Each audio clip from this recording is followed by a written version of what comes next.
à chacun, à chacune. 17 ans de présence dans une église, ça forge en nous des choses, des liens qui sont éternels, amen, dans le Seigneur Jésus-Christ. Et nous nous sentons envoyés de l'église de Thionville pour accomplir une œuvre sur le territoire le plus déchristianisé de la francophonie. Je ne sais si vous le savez, mais la Corse est le territoire le plus déchristianisé de la francophonie.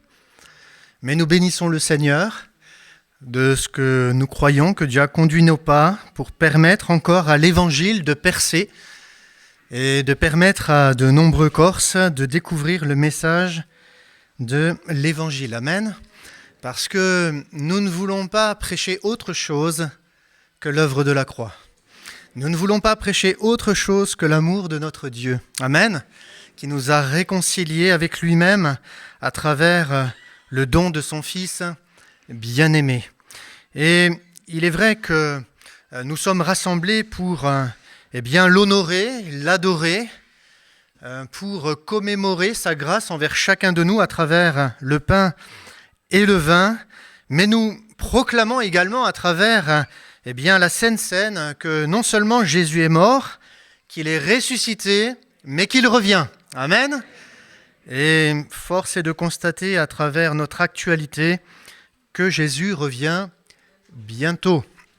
Peut-être vous l'ignoriez encore, mais notre Dieu a fixé des temps de sa propre autorité et il mettra un terme à la folie de ce monde. Si vous pensez que ce monde est sage, alors l'Évangile est une folie. Mais je crois que l'Évangile, c'est la sagesse de Dieu et qu'elle révèle la folie de ce monde. Et nous avons besoin de toute la grâce du Seigneur afin de vivre ici-bas une vie qui l'honore et qui le glorifie. J'aimerais évidemment vous parler de l'Évangile ce matin, parce que ce qui nous unit, c'est le Seigneur Jésus-Christ. Amen. Qui s'est révélé à chacun de nous à travers sa parole.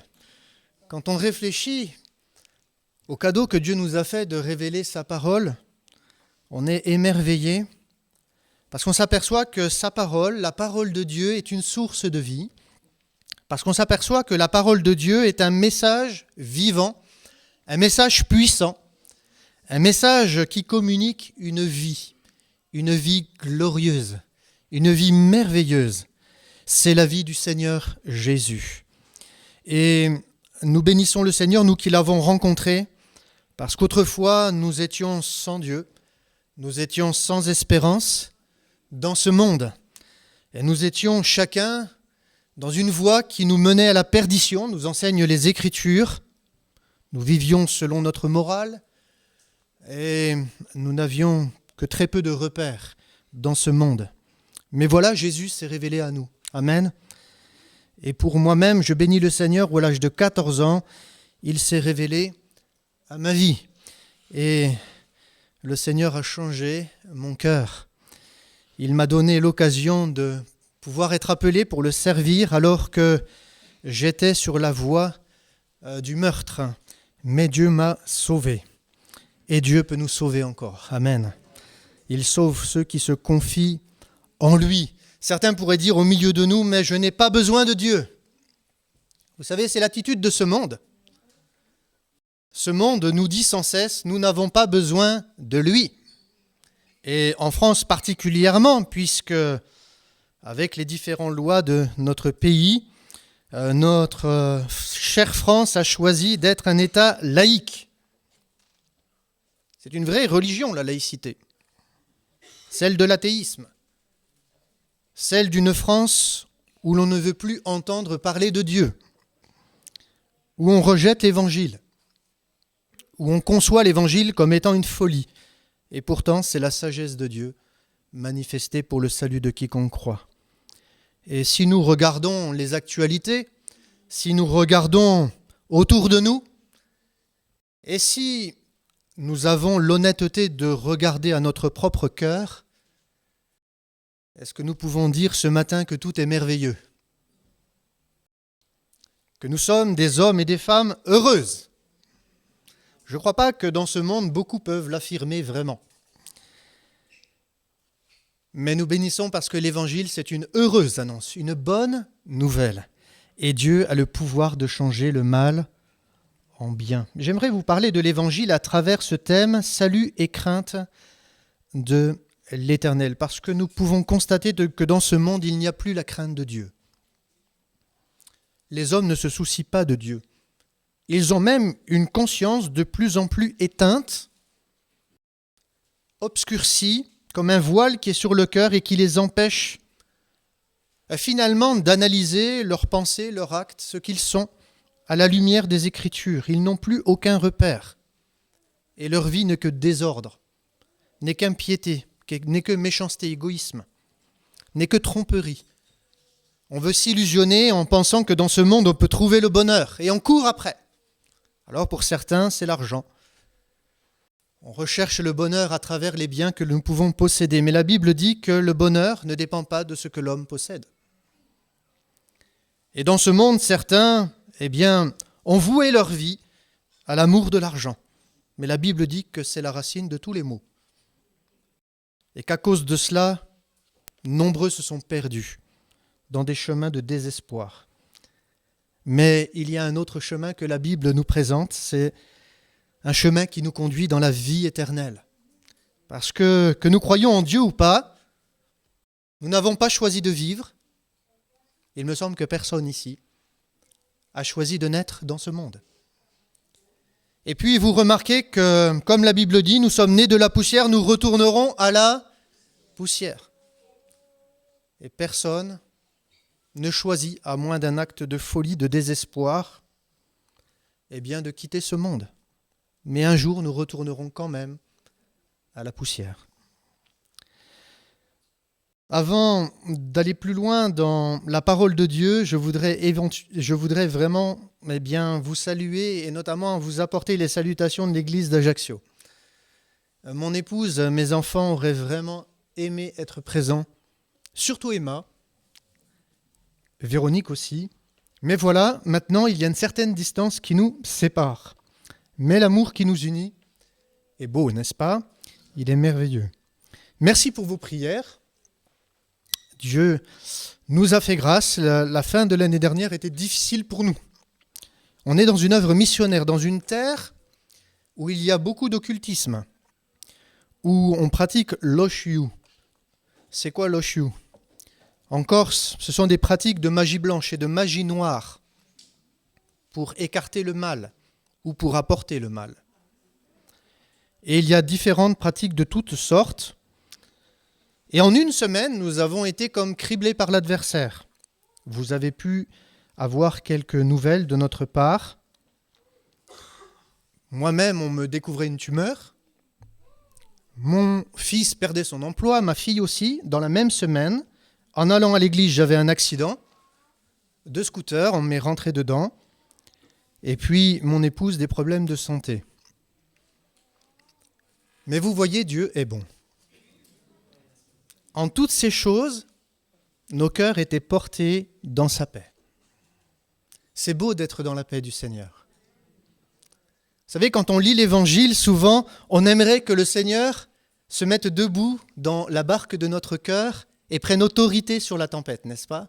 Vous connaissez ce passage de l'Évangile où Jésus est dans la barque et la tempête est secouée par les flots. Et nous étions comme secoués par les flots de la mer. Mais lorsque on m'a annoncé cette tumeur par un médecin généraliste, à travers vraiment un examen, mais d'une banalité qu'on n'imagine pas d'ailleurs, mon épouse et le médecin étaient stupéfaits par mon attitude. Non pas que je voulais être en paix, mais j'étais dans cette paix. Et je disais à ce médecin, écoutez, de toute façon, un jour, il nous faut mourir.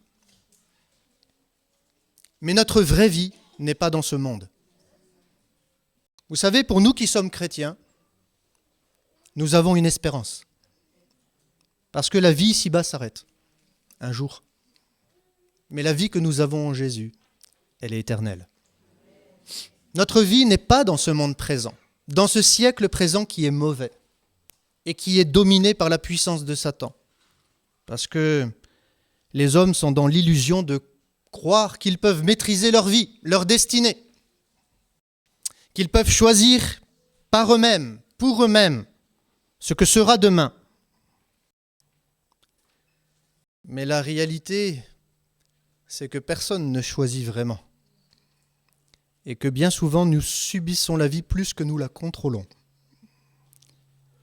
Et c'est vrai que pour nous qui sommes en Christ, quelles que soient les tribulations, quelles que soient les difficultés, quelles que soient les angoisses, quelle que soit la maladie, notre vie est dans le Seigneur Jésus. Et un jour, nous savons que nous le reverrons. Et lorsque nous le reverrons, il va établir un autre monde. Pas un monde qui est sous la domination du mal. Certains pourraient penser qu'on est des fous. Mais allumez la télévision, est-ce que c'est le bien que nous entendons ? Est-ce qu'il y a de la joie sur la terre ? Est-ce qu'il y a la paix ? Est-ce qu'il y a l'équité ? Est-ce qu'il y a la justice ? Vous savez, quand on pense à notre France, liberté, égalité, fraternité. C'est des idéaux qui sont magnifiques, n'est-ce pas ? Mais dans la vie de tous les jours, la liberté, l'égalité, la fraternité, on est bien loin de vivre ces choses, n'est-ce pas ? Pourtant, ce sont des valeurs, des belles valeurs. Mais vous voyez, sans Dieu, on ne pourra pas les vivre. Ce n'est qu'une illusion. Même si nous faisons tous nos efforts, la Bible nous parle d'une puissance qui agit dans le cœur de l'homme. Et c'est beau d'être dans la main du Seigneur, d'être gardé dans sa paix. Et c'est vrai qu'il y a une sœur de l'Église, lorsqu'elle a appris la nouvelle de ma maladie, en tout cas de ce qui avait été diagnostiqué, une tumeur à l'oreille, elle a dit non, vous n'allez pas nous quitter comme ça. Vous allez voir un autre médecin pour un autre diagnostic. Moi, j'ai dit si vous voulez. Alors je suis allé voir un autre médecin, et c'est vrai que des fois, vaut mieux deux diagnostics qu'un seul, n'est-ce pas ? Alors j'ai été voir un autre médecin, un interne. En attendant ce rendez-vous chez l'ORL, un spécialiste, et ce médecin confirme la tumeur. Bon. On est toujours dans la paix du Seigneur. Et puis en allant le 23 février de cette année, eh bien j'ai le rendez-vous et l'ORL en fait me donne un autre diagnostic. Et il me dit non, vous n'avez pas de tumeur. Ah, merci Seigneur, n'est-ce pas ? C'est mieux. Vous avez juste une exostose, c'est-à-dire une croissance osseuse à l'intérieur du conduit auditif, mais qui à terme peut boucher le conduit et nous rendre sourds d'une certaine manière. Donc, il faudra prévoir à terme une opération. J'étais soulagé, surtout mon épouse, et l'Église aussi. Mais voilà, le Seigneur est bon avec chacun de nous. Ma fille a retrouvé, parce qu'elle avait perdu, elle a dû arrêter sa formation d'assistante sociale. On ne savait pas trop comment elle pouvait se diriger. Et puis Dieu a ouvert les portes pour reprendre des études en préparatrice en pharmacie. Elle a trouvé un stage il y a moins d'un mois et nous remercions le Seigneur pour cette nouvelle orientation. Pour notre fils, lui, il a perdu son emploi dans cette même semaine pour cause économique. Son entreprise de topographe géomètre travaillait exclusivement pour la ville et la région. Mais malheureusement, vous savez, on est très riche en France. On est plutôt très pauvre et très endetté. Et la commune a laissé une ardoise de 400 000 € à la société. Et donc, ils ont dû licencier tous les topographes géomètres de la société. Et donc, mon fils se retrouve au chômage. Mais il me téléphonait samedi. Et il me disait, papa, un patron m'a téléphoné à Ajaccio. Et lundi, j'ai un rendez-vous, donc c'est-à-dire demain, pour une embauche. Merci Seigneur, n'est-ce pas ? Quand il tient nos vies dans ses mains, que peut nous faire le diable ? Et puis, mon épouse, par la grâce de Dieu, va mieux. Merci vraiment pour vos prières. Amen. Amen. C'est beau d'être ensemble, c'est beau la famille de Dieu. Parce que dans la famille de Dieu, il y a une fraternité. Vous le voyez, vous tous qui nous fréquentez aujourd'hui. Peut-être c'est la première fois que vous venez dans une église. Mais Dieu est capable de nous faire vivre une vraie fraternité. Parce que l'église est une famille. Nous sommes tous fils et filles de Dieu. Amen. Qu'on soit riche ou pauvre, qu'on soit blanc ou noir, quelles que soient nos origines, quelle que soit notre culture, nous pouvons être enfants de Dieu par la foi. C'est beau la fraternité, la vraie fraternité chrétienne.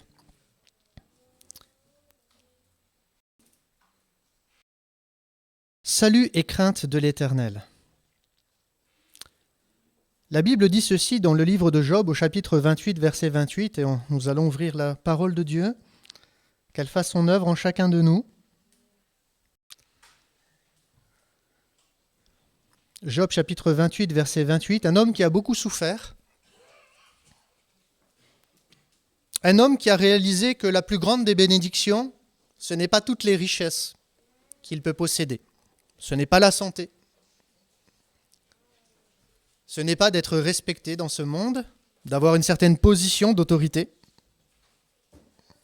Cet homme jouissait vraiment d'une certaine considération en son temps. Un homme qui était très très riche, un homme qui avait des serviteurs, un homme qui avait une grande famille, des enfants dont il était fier, un homme qui avait une droiture de cœur, qui aimait l'Éternel. Il pensait que la bénédiction de Dieu se manifestait à travers tous les biens qu'il pouvait posséder. Mais voilà, Dieu va permettre à l'adversaire de tout lui prendre. Tout. L'argent, les enfants, son épouse, ses serviteurs. La Bible nous parle même de sa santé. Il a tout perdu.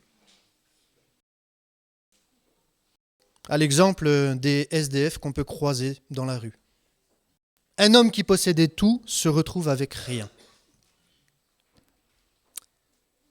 Évidemment, il a du mal à comprendre comment quelqu'un qui marche avec Dieu, quelqu'un qui est fidèle à Dieu, peut se retrouver dans une telle situation, dans un tel désarroi. Dieu peut-il abandonner l'homme qui se confie en lui ? C'est terrible, n'est-ce pas, quand on traverse des périodes difficiles. Parfois, cela nous trouble intérieurement. On se dit, mais si le Seigneur est vivant, pourquoi je traverse ces situations-là de désespoir ? Et finalement, Job a appris que le plus important dans la vie, et nous l'avons chanté d'une certaine manière, nous avons chanté une vérité, c'est « Or la vie éternelle », c'est une prière de Jésus dans Jean chapitre 17. « Or la vie éternelle, c'est qu'ils te connaissent ». C'est pas tant de faire des choses pour Dieu, c'est pas tant d'avoir des grands biens, d'être en bonne santé, d'être respecté. C'est pas ça la plus grande des richesses pour le chrétien. C'est le Seigneur, sa plus grande richesse. Amen. C'est le plus grand des trésors. Ce qui est dommage aujourd'hui dans le christianisme, c'est que beaucoup essayent de se construire à travers des services, des ministères, de se faire une place dans l'Église quand on ne peut pas se faire une place dans la société. On essaye de se construire en tant qu'homme, en tant que femme, de se réaliser. C'est même une certaine théologie aujourd'hui dans les églises évangéliques, n'est-ce pas ? Alors on propose du coaching pour être plus efficace, pour être plus productif.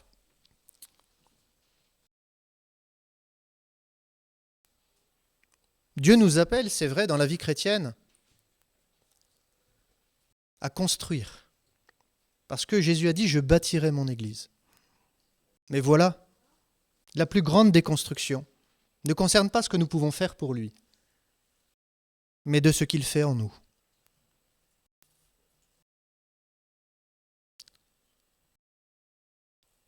Frères et sœurs, le plus important, c'est votre vie personnelle avec le Seigneur.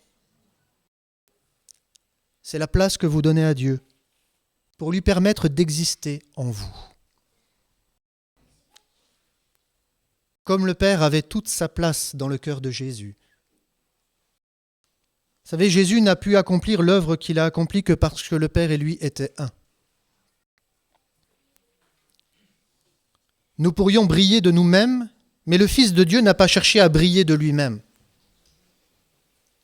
Il a cherché à briller de l'amour de son Père. Et dans le service, nous ne sommes pas appelés à briller de nous-mêmes, mais nous sommes appelés à briller de l'amour de Jésus. C'est ce qui fait toute la différence. La crainte de Dieu. C'est quelque chose qu'on entend de moins en moins dans nos églises, n'est-ce pas? Et pourtant, la Bible en parle.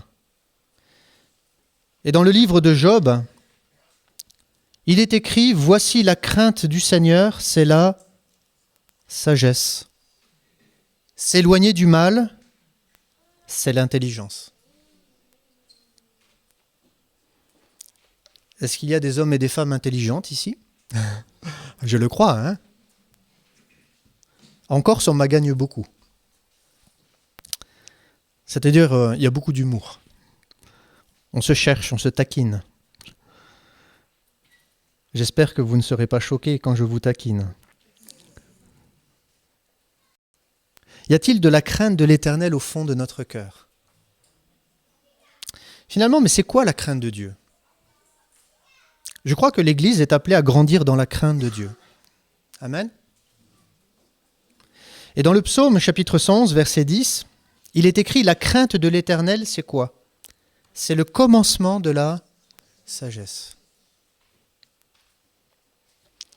Tous ceux qui l'observent ont une raison saine.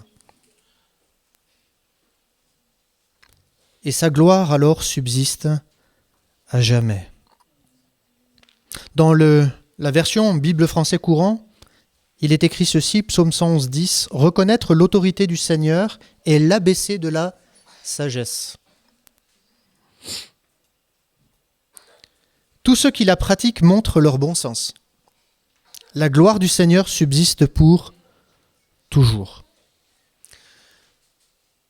Ici, ces textes nous parlent de la sagesse de Dieu, de la crainte et de la sagesse de Dieu. Et finalement, dans ce monde qui n'a pas la crainte de Dieu, la crainte de son nom, qui n'a pas peur de la mort, finalement qui n'a pas peur d'affronter son éternité, la Bible nous invite à comprendre que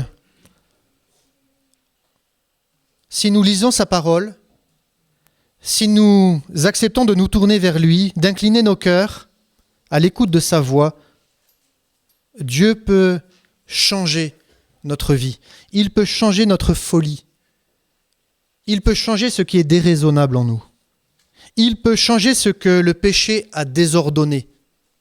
Vous savez que finalement, lorsqu'on lit la parole de Dieu, on comprend que le péché, dans sa nature, nous amène à une vie de désordre.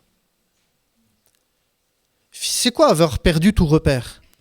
On ne sait plus faire la différence entre le bien et le mal, entre ce qui est juste et injuste, entre ce qui est pur et impur, entre ce qui est vrai et ce qui est mensonge, entre ce qui est ténèbres et ce qui est lumière. On vit dans un désordre permanent. Ce qui fait que dans notre vie, dans notre spiritualité, dans notre bon sens, dans notre intelligence, il y a un phénomène de confusion qui est là parce que le péché, finalement, voile notre cœur et nous empêche de le reconnaître. Mais la Bible nous parle de la crainte de l'Éternel, qui est le commencement de la sagesse. Et lorsque nous craignons l'Éternel, nous nous posons toujours la question dans notre conscience, est-ce que ce que nous pensons, est-ce que ce que nous disons, est-ce que ce que nous faisons plaît à Dieu, est conforme à sa volonté, l'honore, le glorifie et lui permet de se révéler dans ce monde à travers nos vies transformées. Vous savez, la vie chrétienne, c'est magnifique. La vie chrétienne, ce n'est pas une prison. Et nous ne prêcherons jamais dans ce lieu une religion. Nous sommes contre les religions. Les religions se sont interposées entre Dieu et l'homme. chacun prétendant être la bonne, et n'hésitant pas, tour à tour dans l'histoire, à se massacrer au nom de leur Dieu. Mais quand vous lisez la Bible, Dieu n'a jamais établi de religion. Dieu parle de l'état de l'homme, sans lui. Il est dans une confusion morale. Il est perdu, il est sans repère. Il n'a pas l'assurance de la vie éternelle. Mais Dieu est amour, amen. Et ce n'est pas parce que nous avons choisi la voie de la folie que Dieu, dans sa grâce, nous a laissés à notre sort. Mais par son amour, comme nous l'avons chanté, comme nous le prêchons, Dieu est venu dans ce monde pour réparer une relation que l'homme a rompue. Et dans son amour, Dieu s'est livré pour nous à travers l'œuvre de la croix. Souvent, lorsque nous pensons à l'œuvre de la croix, nous pensons évidemment à la grâce qu'il nous a accordée d'être pardonnés de nos péchés. Et la Bible présente l'œuvre de la croix comme étant une œuvre de rédemption. C'est-à-dire que Dieu a racheté la dette de notre péché. Vous savez que la vie que Dieu nous a faite est un cadeau extraordinaire. Extraordinaire. Et vous avez remarqué que vivre sans relation, est-ce que c'est possible ? Vous avez remarqué que Dieu nous a créés avec des oreilles pour entendre. Il nous a créés avec une bouche pour parler. Il nous a créés avec un cœur pour aimer. Dieu nous a créés comme des êtres rationnels, émotionnels, mais surtout relationnels. Dieu nous a créés pour relationner, pas seulement les uns avec les autres, mais pour relationner avec lui. Et ce qui est vrai dans le corps humain, personne ne peut dire que Dieu ne nous a pas donné des oreilles ou une bouche pour parler. Ça, je crois que vous en êtes tous conscients. Mais la Bible parle d'une autre oreille qui est celle de notre cœur. Et par son esprit, Dieu veut parler à notre cœur. Il veut faire résonner en nous le son de sa voix, de son amour et de sa bonté. Et lorsque sa parole est proclamée, elle va au-delà de notre oreille physique. Elle touche celle de notre cœur. Parce que Dieu veut nous amener à comprendre que sans lui, nous sommes perdus et nous n'avons pas d'espoir. Certes, nous pouvons vivre notre vie sur la terre. Nous pouvons nous rassasier des biens de ce monde. Nous pouvons profiter de tellement de choses. Mais la Bible dit que l'homme sans Dieu, sa fin, c'est la perdition éternelle. Nous avons été créés pour relationner avec Dieu, pas pour être loin de Dieu. Et ce que nous professons dans l'Évangile, ce que la Bible nous explique, c'est que oui, Dieu n'a pas établi une religion pour établir une relation, mais il a envoyé son Fils dans ce monde, afin que l'homme soit réconcilié par lui. Et le Fils de Dieu a accepté de mourir sur le bois de la croix pour chacun de nous par amour, librement, volontairement.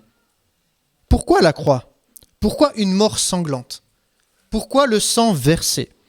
C'est tellement de violence, c'est tellement de haine.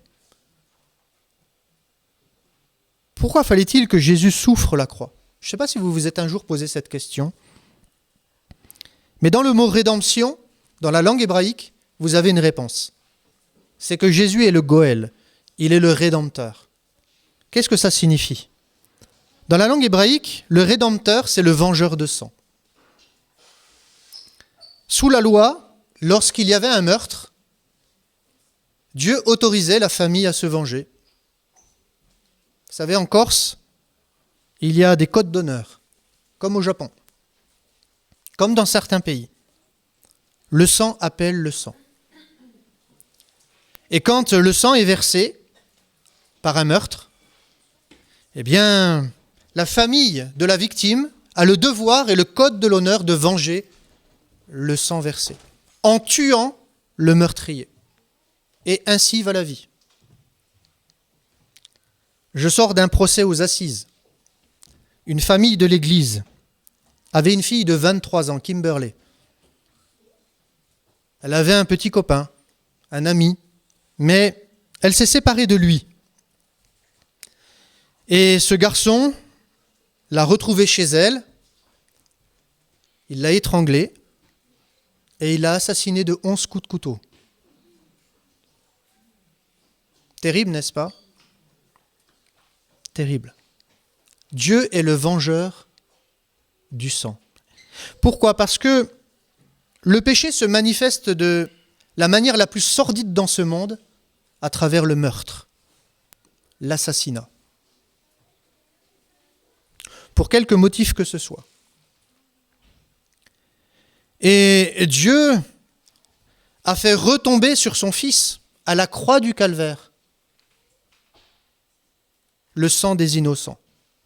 Il a payé le prix. Jésus a accepté d'endosser le rôle de meurtrier.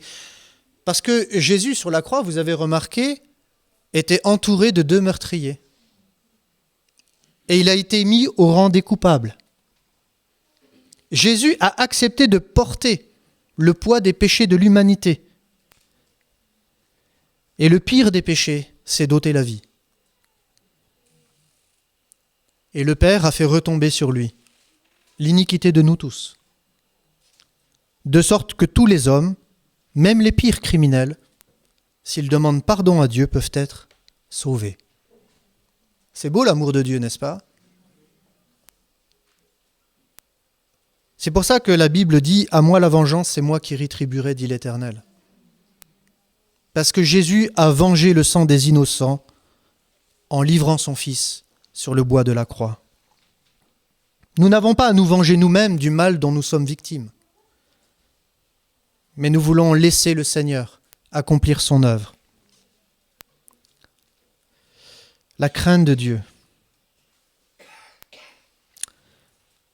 On est dans ce culte et il va y avoir la présentation d'un enfant.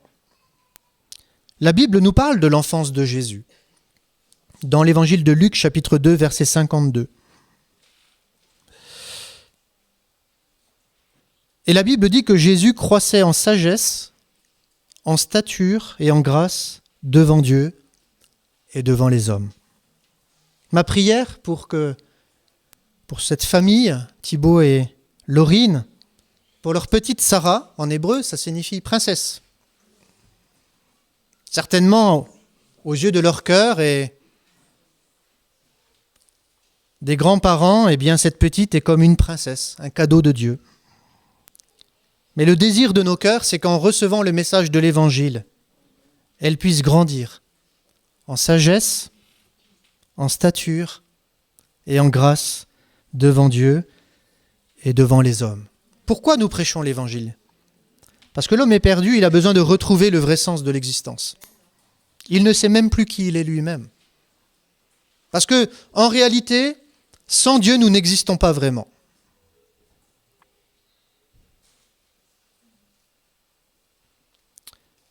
Et la parole de l'Éternel est une invitation à la sagesse. Dans le psaume 34, versets 12 à 22, qui est un psaume magnifique, et que je vous invite à lire avec moi, il est écrit « Quel est l'homme qui aime la vie ?» Est-ce qu'il y en a quelqu'un qui aime la vie ce matin? Qui désire la prolonger? Est-ce qu'il y a quelqu'un qui souhaite vivre longtemps ici? Tous, je crois. Pour jouir du bonheur, être heureux, c'est formidable, n'est-ce pas? Et la Bible parle du bonheur. Dieu donne des conseils.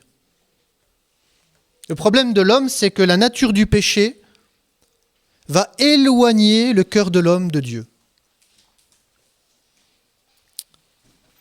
Afin que, privé de son conseil, eh bien, l'homme se perde dans toutes sortes de choses et commette le mal.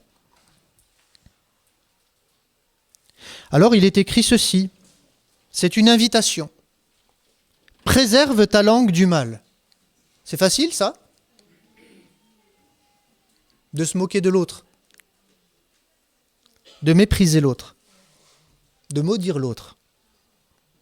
Vous avez remarqué que c'est facile de dire du mal de l'autre? C'est naturel, le péché. Naturel. C'est attaché à notre cœur quand on est sans Dieu. Et tes lèvres des paroles trompeuses. Personne ne ment ici. Non. Ça ne vous est jamais arrivé. Alors vous n'avez pas besoin de l'Évangile. Éloigne-toi du mal et fais le bien. Vous savez, sans Dieu, c'est tellement facile de s'éloigner du mal quand il se présente à nous. Vous avez remarqué ? C'est facile, hein ? On peut résister au mal. Vous savez, quand on a des mauvaises pensées, c'est facile de les éloigner. C'est pas simple, hein ?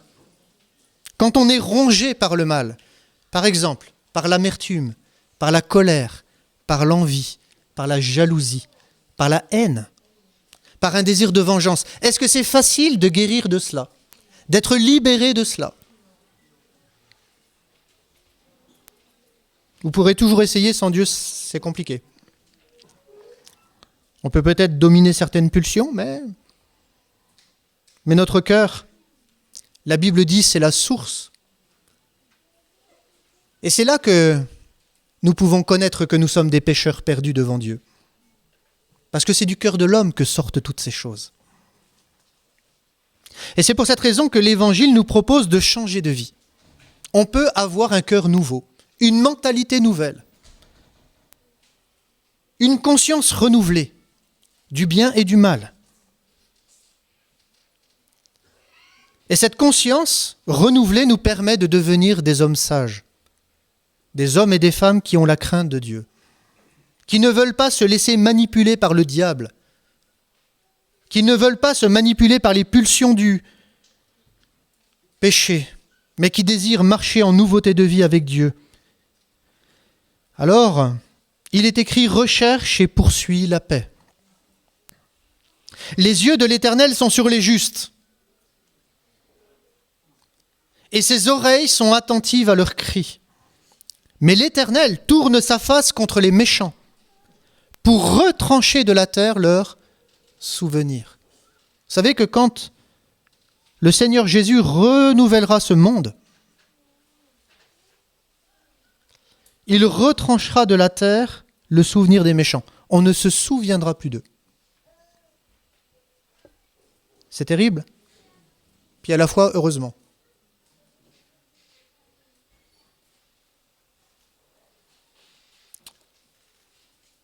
Quand les justes crient, l'Éternel entend et les délivre de toute leur détresse. L'Éternel est près de ceux qui ont le cœur brisé et il sauve ceux dont l'esprit est dans l'abattement.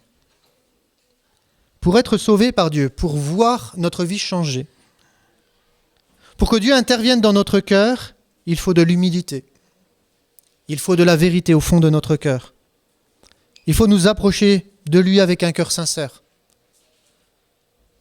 Et lui dire, Seigneur, pardonne-moi, pardonne-nous, parce que nous sommes mauvais dans notre nature, mais nous avons besoin de toi. Change notre cœur, change notre mentalité, change notre vision de la vie, change nos sentiments. Dieu a le pouvoir de changer le mal en bien. Parfois dans la vie chrétienne, nous avançons et il y a des choses qui demeurent en nous, comme au commencement. Disons, mais Seigneur, pourquoi je reste avec tel caractère ? Pourquoi je reste avec tel tempérament ? Pourquoi dans ma vie, il y a toujours cette pulsion ? Il y a toujours cette mentalité ? Pourquoi je suis toujours peut-être replié sur moi-même ? Pourquoi je vis toujours dans une certaine forme d'angoisse ? Alors que par l'œuvre de la croix, Jésus nous délivre. Il nous libère. Il nous sauve, il nous purifie. Pourquoi j'ai toujours ce lien dans ma vie ? C'est beau de parler de Jésus, c'est beau de chanter Jésus. C'est beau de méditer sur la personne de Jésus. Mais vous voyez, la foi, ce n'est pas que cela. La foi, c'est vivre de Jésus. C'est laisser Jésus vivre en nous. Mais pour que Jésus vive en nous par son esprit, il y a deux choses qui sont nécessaires. Pourquoi l'Évangile ? Parce que Dieu ne peut pas habiter, lui qui est saint, dans un cœur souillé. C'est impossible. Il faut d'abord que le cœur de l'homme soit purifié. Il faut d'abord que le cœur de l'homme soit restauré. Il faut d'abord que le cœur de l'homme soit libéré, nettoyé. Vous avez remarqué, je ne sais pas, vous habitez une maison, un appartement, je crois, n'est-ce pas ? Le jour où vous avez emménagé, la maison était sale ou propre?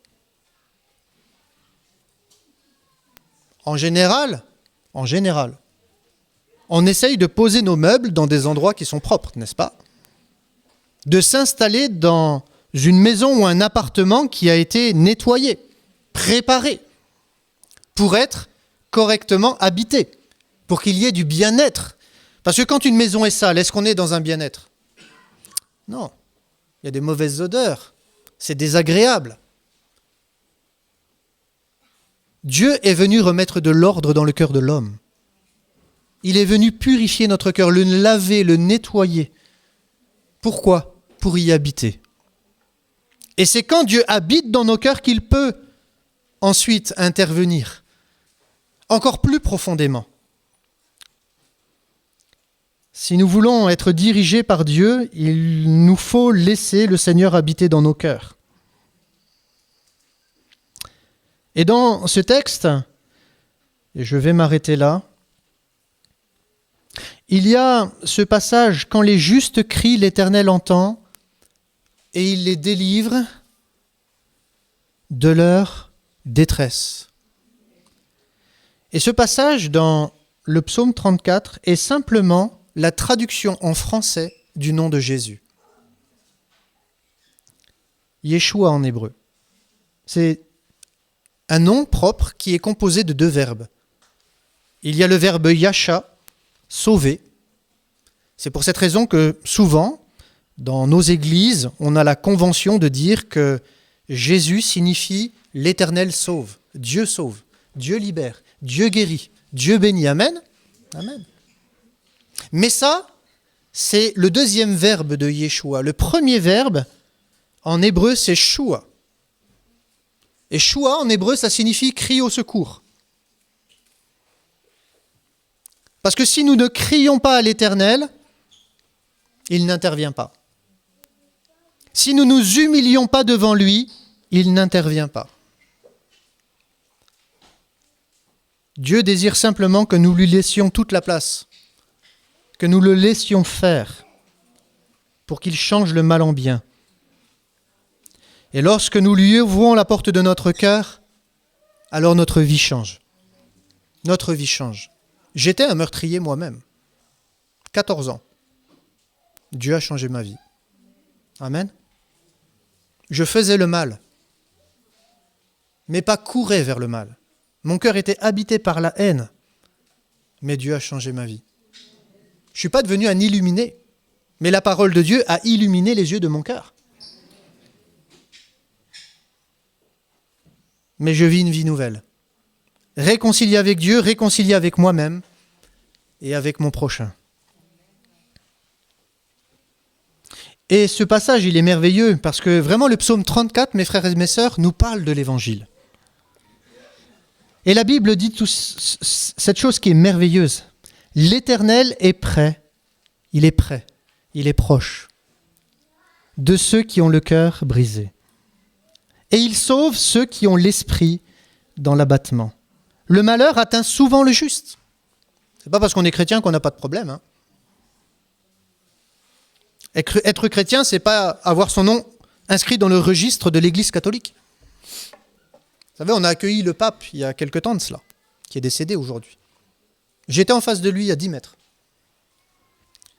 J'avais été invité par le diocèse, parce que je suis inscrit dans le diocèse. Et l'évêque et le cardinal Bustillo m'avaient invité à partager un temps avec le pape. Alors je me suis retrouvé avec eux, et le pape partageait ceci. Nous sommes sauvés par les sacrements de l'Église.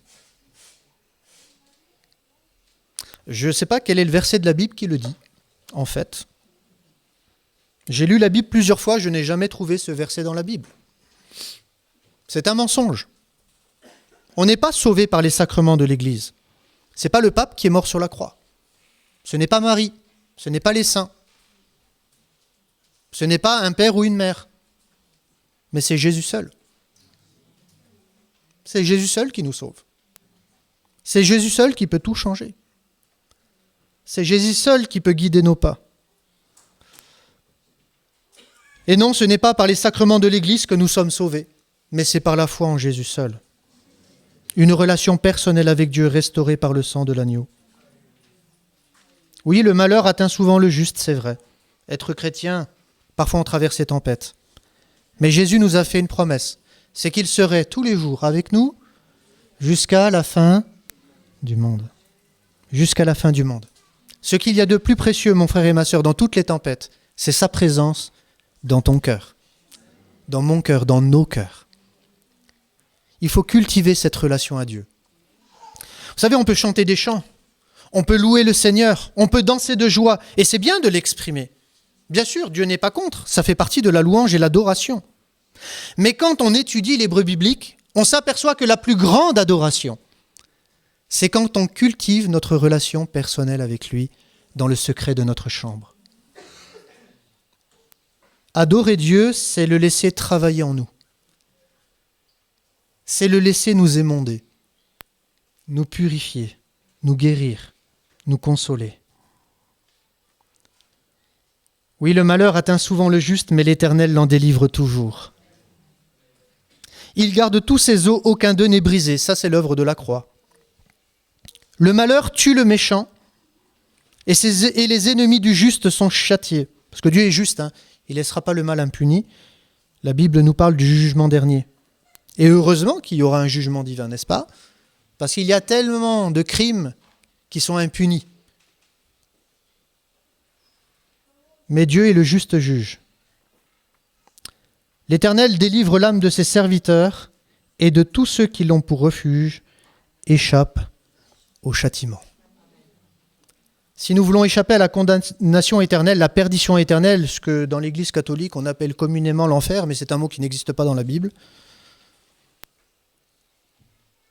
comme le purgatoire, certains vont dire, on ira au purgatoire, on attendra. Le purgatoire, c'est un mot qu'on ne trouve pas dans la Bible non plus. Vous savez, c'est quand même incroyable la faculté qu'ont les gens de croire en ce qu'il n'existe pas. Ils ne croient même en l'existence de rien. Parce que finalement, c'est ça un athée. Celui qui ne croit pas en Dieu, il croit en l'existence de rien. Mais quand on étudie le monde et sa création, même la science aujourd'hui déclare que Dieu existe. Même la science profane. Quand on étudie le réglage fin de l'univers, quand on étudie la loi de la thermodynamique, aujourd'hui, on sait qu'il y a un créateur. C'est prouvé scientifiquement.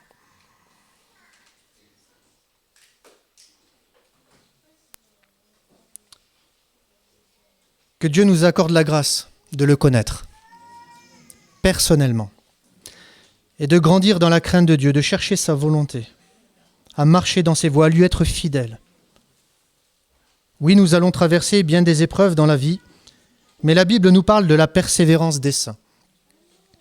Mes frères et mes sœurs, c'est celui qui persévérera jusqu'à la fin qui sera sauvé. Jésus a commencé à accomplir une œuvre en nous, parce qu'il a porté la croix. Mais la vie chrétienne, c'est de continuer à la porter, cette croix, nous-mêmes. La croix n'est pas que pour Jésus, elle est aussi pour le croyant. Et la Bible et l'Évangile nous appellent à renoncer à nous-mêmes et à vivre pour lui, à vivre pour sa gloire. À ne pas rechercher les richesses de ce monde, mais les richesses des cieux. Parce que le royaume du Messie n'est pas de ce monde. Amen. Mais un jour, il viendra s'établir dans ce monde. Que Dieu nous accorde la grâce d'être trouvés fidèles et que nous puissions vivre réellement ces trois belles valeurs à travers la foi en Jésus, liberté à l'égard du péché, égalité dans l'amour, dans le service, dans nos relations et fraternité. Soyons des frères et des sœurs. Aimons-nous les uns les autres. Ne faisons pas de différence. L'Église grandit et je me réjouis pour cela. Mais gardons-nous de vivre l'Église à travers des clans. Allez vers ceux que vous ne connaissez pas. Partagez. Découvrez la richesse de la vie de Jésus en chacun de vous. Parce que vous êtes riches de Jésus, vous qui l'aimez et qui marchez dans ses voies. Vivez cette fraternité, vous êtes un exemple dans le monde. Cette assemblée, quand je la considère comme toutes les assemblées, est un exemple de ce que Dieu veut bâtir dans ce monde. Une nouvelle humanité de racheter, quelles que soient nos origines. Amen. C'est ça le monde, selon Dieu. Que Dieu fasse grâce et que de nombreuses âmes soient encore sauvées à travers vos témoignages personnels et collectifs. Que le nom du Seigneur soit béni. Amen. Seigneur, merci pour ta parole qui est la vérité. Accorde-nous de grandir dans la crainte de Dieu, à rechercher ta face, à t'aimer chaque jour davantage, à te connaître. Seigneur, tu es le trésor le plus précieux que nous pouvons trouver ici-bas dans ce monde. Seigneur, merci parce que tu t'es révélé à nous. Je veux te prier, Seigneur, pour ces hommes, ces femmes, ces jeunes, ces moins jeunes qui sont au milieu de nous. Peut-être qu'ils ne te connaissent pas encore, mais tu es Dieu. Et je sais que par ton esprit, tu te révèles à chacun, parce que tu as mis en nous, dans le cœur de tout homme, la pensée de l'éternité. On peut fuir cette réalité, on peut l'ignorer, on peut la rejeter. On peut même être dans une forme d'indifférence, ou d'insouciance, ou de suffisance. Tu as mis en chaque homme la pensée de l'éternité. Pourquoi ? Pour qu'on puisse réfléchir, au-delà de cette vie présente, au monde à venir. Seigneur, je veux te prier afin que dans ta grâce, toi qui pardonnes les péchés des hommes, Seigneur, tu étendes ta bonté sur cet auditoire, sur ceux et celles qui n'ont pas encore fait la paix avec toi, qu'ils puissent te découvrir comme ce Sauveur merveilleux, toi qui peux changer nos vies, calmer nos cœurs. Seigneur, nous faire comprendre ce qu'est l'amour véritable, qui n'est pas de consommer son prochain ou ce monde, mais qui est, Seigneur, de se nourrir de l'œuvre de la croix et de vivre pour toi. Seigneur, glorifie ton nom sur cette terre à travers l'Église, à travers ce que nous sommes, et continue d'ajouter des âmes à cette assemblée pour que ton nom, Seigneur, soit reconnu à Thionville comme étant le seul et unique vrai nom. C'est le nom par lequel nous sommes sauvés, c'est le nom de Jésus. Glorifie-toi, Seigneur, et sanctifie ton peuple, dans le beau nom de Jésus. Amen. Je voulais vous apporter des paroles toutes simples, rien de bien compliqué. Que le Seigneur vous accorde sa grâce. Amen. Amen. Et merci pour vos prières, pour vos soutiens, on en a besoin. On va avoir un service de baptême tout simplement dimanche prochain. On a un service de baptême, on a 3 personnes qui vont s'engager par les eaux du baptême. Et voilà, merci parce que l'œuvre de Dieu continue d'avancer. C'est une église qui a besoin de la grâce de Dieu, tout simplement, qui a besoin d'être guérie. Parce que quand le cœur de l'homme n'est pas transformé, on peut être dans une église, mais il peut y avoir parfois des luttes intestines. Quand le cœur de l'homme n'est pas brisé, il y a de l'orgueil, de la suffisance, de l'arrogance. Mais nous bénissons le Seigneur parce qu'il fait une œuvre où les liens se rétablissent, où les cœurs sont changés, les mentalités changent, il y a des réconciliations au sein de l'Église, il y a la volonté d'aller de l'avant. Alors, merci pour vos prières, c'est l'œuvre de Dieu. Et merci pour votre soutien. Au plaisir, à bientôt.